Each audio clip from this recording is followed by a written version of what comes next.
Hello, my name is Anne, and today we'll be talking about my Nargacuga Greatsword speedrun. If you want to see a clean, unedited version of this run, it's already on my YouTube channel. I'll be pausing this video periodically to talk about the strategies I use to achieve this time. So, Nargacuga is a pretty tough fight for Greatsword to deal with because it can be really up to randomness what type of pattern you're going to be able to get. So the ability to chase down Nargacuga is going to be quite difficult.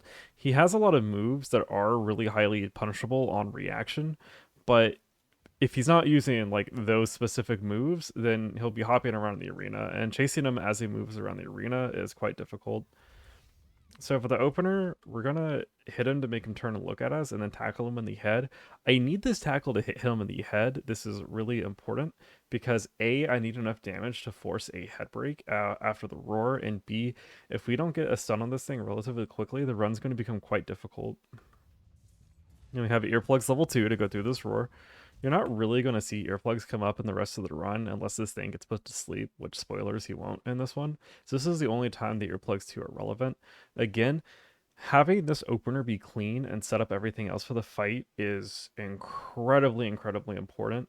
So that's why I'm running earplugs. The damage loss doesn't make up for the fact that I need this. Like, let's say I didn't have earplugs, I'd have to do a much different opener. I'd probably have to do an opener involving putting down a trap to get even close to this. So this is what we roll with.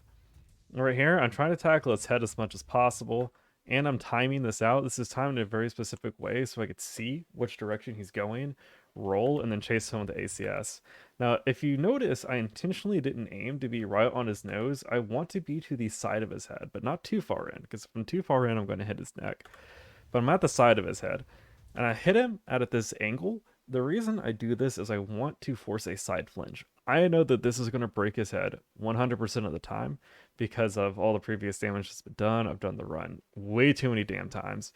So his head's going to go sideways here. If his head reels back because I hit him head on, I'm going to actually get a much worse follow up. But this follow up is going to be a level 2 TCS every single time. Bonk, and there it goes.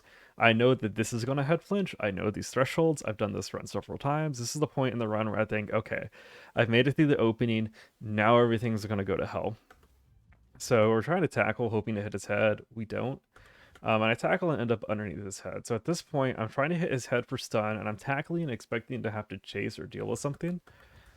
But I see him reel his head back. So I actually know for a fact that there is a dead zone on this attack if you're directly underneath him, and it will whiff very consistently. And I know that I'm in this dead zone.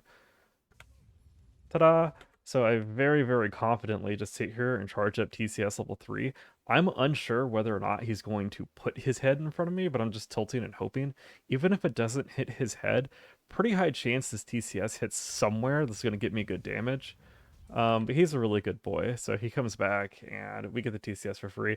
This is completely random, and this is the part of the run where I don't normally go for things this risky, but against Nargacuga, if I'm trying to push some ridiculously low time, you have to do things like this because your other options are to sheath and then chase him around the arena for 10 seconds. So, if there is an opportunity where I can take a risk like this and it pays off, I do go for it, specifically against Nargacuga. And there's the KO. So all the KO stacking works out. I thought it would be one KO earlier, but because of decay or because of my placement where I just miscounted, um, you know. But hey, he goes down. Really unfortunate. This ramp here and the way his head's at, I should have tilted this more to the left, but I hit his neck. I want to make sure that that is spaced in a way where I can recover and roll and be able to hit TCS this cleanly. I've missed that more than I missed the middle hit, and like I'm fine with this. Power sheath away, and I power sheath this direction specifically to try to put as much distance between me and him as possible. And you see me even run away from him a little bit. He's gonna hop back and then pounce at me. I've talked about this in like my tutorial. This is really simple punishment stuff. And we want to tackle his head here and then punish him. So getting the head flinch here doesn't give us the normal punish, but it makes it guaranteed. So I'm not really too upset that the head flinch occurs. And that's the real back animation, by the way. You normally can't TCS this after like an ACS or something like that, but you can after a tackle. TCS 3 is guaranteed. Kaboom. And now he's down. We knew that this down was coming. You can get ACS level 2 into TCS level 2 really consistently here, but I was playing really, really greedy. And again, I'm going to talk about Nargacuga, where when he gets up, there are a few attack patterns that allow you to just keep going crazy on him, but they have a pretty low odd chance of happening. And I really, really just want to end the run right here. But I mistimed this, and he hops away. Just barely. Sucks.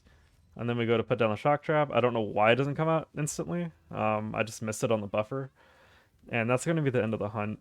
I really don't have too much more to say about this run, other than if you're going to run this on Greatsword, be prepared to reset like 100 times. Nargacuga is quite brutal, where, again, I ended up with a very good pattern here that allowed me to keep chaining TCSs and other things on him after the opener. So the opener's always like 3k guaranteed, and then you're always going to get more guaranteed off the KO. But you're going to have to punish like 2 or 3 attacks, and if you don't specifically get spin or pounces, just go ahead and reset. That's it for Nargacuga. So yeah, I don't know. Not my favorite run, but I do like the monster, so we went ahead and got it done. And yeah, that's all I really got for this one. So I'll see you guys again another time.